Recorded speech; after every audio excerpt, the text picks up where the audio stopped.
C.S. Lewis said that, and I'm paraphrasing, with each crashing blow, a sculptor chisels away at the stone or marble, and what we need to do is find the joy in the pain because it is eventually making us into a beautiful work of art. Or it's making the sculptor is making the stone into a beautiful work of art. And regardless of what your belief system is, what we all know to be true, sometimes less willing to admit it, but the fact that we have to fail in order to be successful. In fact, I was speaking with my father the other day, and he reminded me that I'm going to have 2 to 3 times the number of failures to the number of successes that I'm going to end up having. And so it got me thinking about the fact that there's a lot of people who probably feel like they have failed in a lot of ways right now. And I'm talking to you, and there is hope. Hope is not a tactic, though, so let's not get caught up in that. But you can build a strategy, whether it's in the financial, whether it's in the relationship.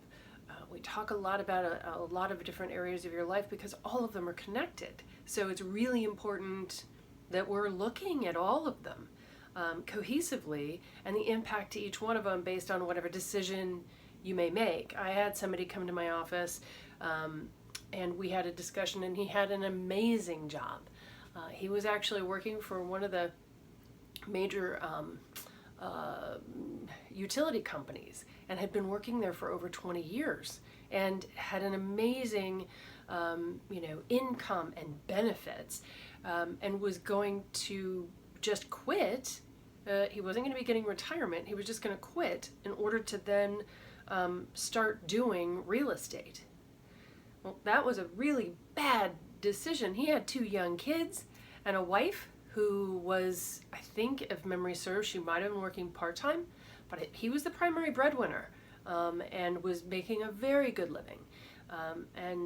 So that was something that I had to, let's put our arms around this whole picture and see what makes the most sense. Although you may want to do that, maybe it's not an either or, maybe it's a this and proposition.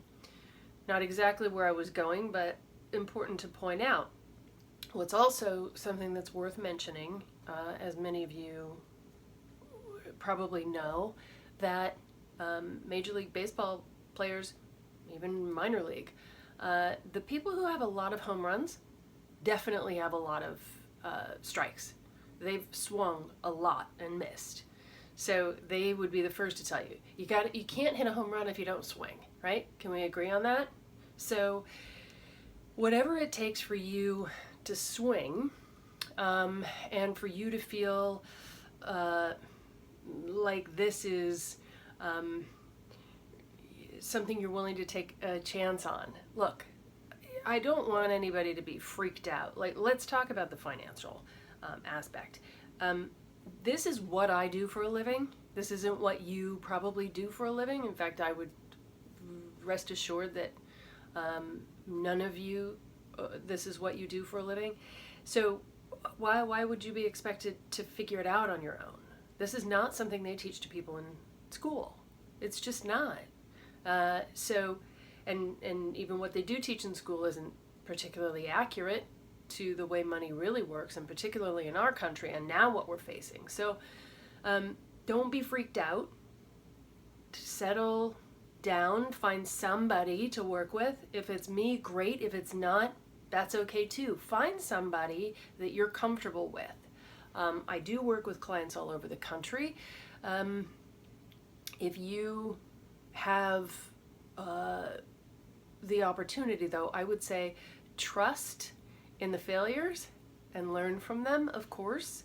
But if you get the opportunity, find somebody to be your partner, to be able to figure out, somebody who's maybe done it before. Find a mentor. Find somebody who's had plenty of failures and can show you the ropes. Hope it's been a good use of time for you today.